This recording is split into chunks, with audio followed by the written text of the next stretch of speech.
Buddy, today we'll talk about how to fix or how to solve the problem of notifications on Snapchat. To know how to fix or how to solve the problem of notifications on Snapchat, you should just go to settings. Here we click apps, default apps, app settings. Then this list you will enter to the window or to the app of Snapchat, and you click.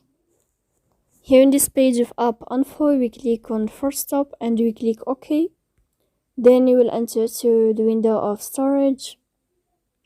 Here we click clear cache. Then you can turn off your Wi-Fi, and you can wait a moment to turn on your Wi-Fi again. So please don't forget to support us by like and subscribe.